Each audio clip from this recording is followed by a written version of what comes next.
Privilege for me to be here, and I thank you to those who I consider my personal support team during my 4 years of school here. Real quickly, Barbara Sattel, she was basically my guide to make sure that I graduated on time. David Lankus, he took endless hours to explain the new thing called the web. Murali Venkatesh, aside from being a great professor, he inspired me to become a network designer. I probably shouldn't mention my network design career only lasted 6 months, but he's still a great guy, and I just wanted to say thank you. And of course, David Smith, he was a guy that kept me focused at a time in my life when I would lose focus almost every day. And for the rest of the iSchool staff and faculty, you've each taught me lessons in life that I've been able to apply to both my career and my personal life, and for that I am extremely grateful. 18 years ago, I was sitting right where you're sitting today. I was graduating from the iSchool in front of my 2 proud parents and my 1 surprised sister, who I think today is still a little bit shocked that I graduated from college at all. I met the expectations of people who I respected. I graduated. I found a job. Pretty soon I was about to head off to Hartford, Connecticut to begin my career. It was just after convocation when I sincerely wish I had not repeatedly fallen asleep in Murali Venkatesh's 3-hour network design class. Just as right now, I kind of wish I took public speaking as an elective rather than scuba diving. If you have similar visions as I did, you're expecting to work about 40 hours per week, prospering. Perhaps you might be looking forward to falling in love, starting a family. You're told that, as graduates, you should find a job paying so much, where your hours are so much, where your responsibilities are so much. That is, after all, what is expected of you. And if you live up to it, it'll be a terrible waste. If these are the expectations you're setting for yourself, you'll be limiting yourself. You'll be living the life according to boundaries set by average people. I have nothing against average people, but no one should aspire to be them. And you don't need 4 years of education by the best faculty at Syracuse University to prepare yourself to be average. What you should prepare for is a mess. Life is a mess. You are not entitled to expect anything of it. Life is not fair. Everything does not balance out in the end. Life just happens. You have no control over it. Good and bad things happen to you day by day, hour by hour, minute by minute. And by the way, that new degree you just earned, it's a poor armor against fate. I personally, I've given up on planning. I just say yes to everything. Everything else just kind of falls into place. There's nothing you can do against fate. Nothing. So, what does this mean for you? Well, it means you can do whatever you choose. You're free. And let me tell you some of the wonderful, many things you can do when you're free. First, I would suggest, based on my experience, do not seek a job. Sorry, parents. There's a common misconception that work is necessary. In fact, you'll meet people working at miserable jobs, and they'll tell you they're making a living.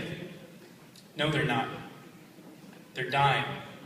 They're wasting away their fast extinguishing lives doing things which are, at best, meaningless, and at worst, harmful. People will tell you that work ennobles you, that work lends you a certain dignity. I'm telling you that that's utter nonsense. Do not waste the vast majority of your life doing something you hate so you can spend the small remaining sliver of your life in modest comfort. After all, some of us may not make it to that end anyway. If you aspire to simply work, then day by day, bit by bit, your soul is being chipped away, disintegrating until there's nothing left. Dreams are lost, time is wasted, boredom begins to protrude into your life. For example, after my convocation, I and those around me quickly realized that I was a terrible network designer. In fact, pretending to be a network designer is one of my most spectacular failures to date. But I found I enjoy motivating people. Consequently, that's what I do almost every day now. I know each and every one of you has something you enjoy. That element that makes you special, that positions you above the rest. Whether it's your creativity, your resiliency, your intellect, your sense of humor, your compassion, whatever it is that makes you special, I say bring it on. Show the world what you have to offer. Show us what makes you special, and suddenly, what was once known as work becomes your purpose. Yes, resist the temptation to get a job, and instead,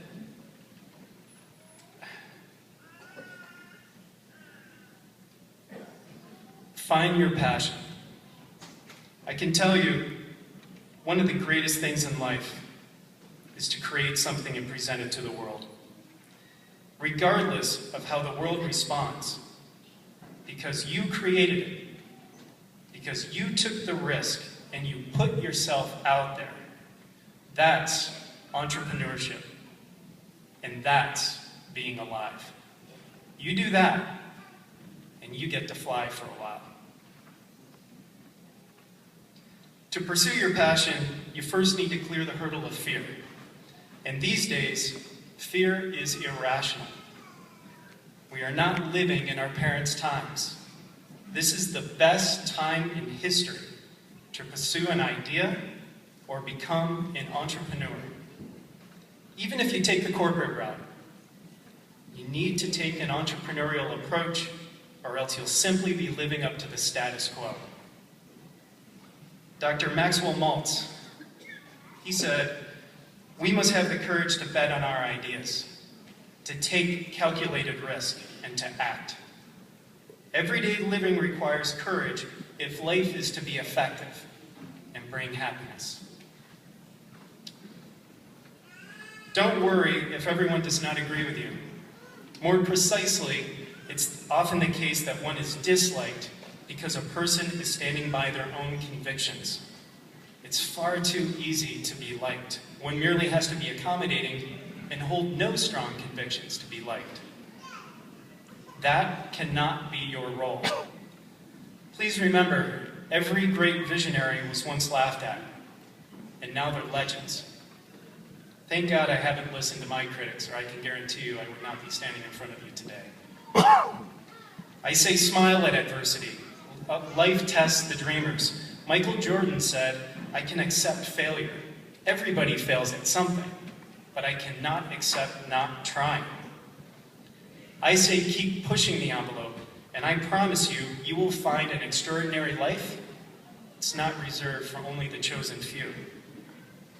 You and I are meant to live spectacular lives. That's why we're here. But we need to do our part. Choice by choice, step by step. Small gains lead to big results. So lay claim to your greatness. I invite you to take a stand right here today with me. Be the architect of your future rather than being bound by your past. I can tell you life is short, people. It's time to take action.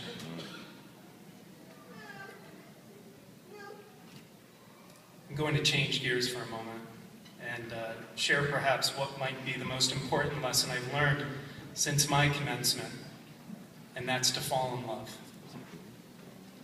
I didn't say allow yourself to be loved. Now, for some, that can require all kinds of therapy and professional advice, and I am obviously not qualified to give that sort of advice.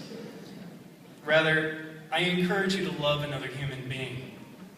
And to some of you, it may seem odd for me to be telling you this. You may expect it to happen naturally.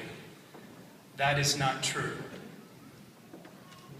We've taken a microscope to everyone to bring out their flaws. It's far easier to find reason not to love someone than otherwise.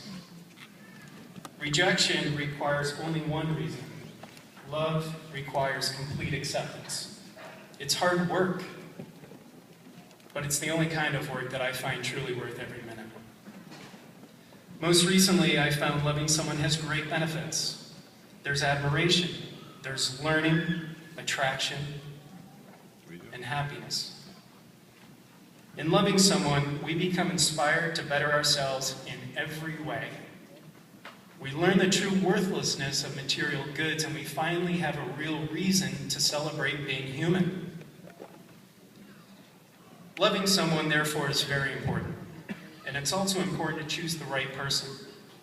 Despite popular culture, love doesn't happen by chance or at first sight, perhaps across a crowded dance floor. It grows slowly, and it takes time. You'll also find it's okay if your love is not reciprocated. You're not doing it to be loved back. Its value is to inspire you. And finally, you'll find there's no half measure when it comes to loving someone. You either do or you don't, with every cell in your body, completely and utterly, without reservation or apology. It consumes you, and you are reborn all the better for it. This entire speech is accurately summarized by a short quote by a pretty influential author who I know you've heard of, Ernest Hemingway. He said, "Every man's life ends the same way. It's only the details of how he lived and how he died that distinguishes one man from another." I wish each and every one of you all the success in the world in whatever comes next. Thank you very much.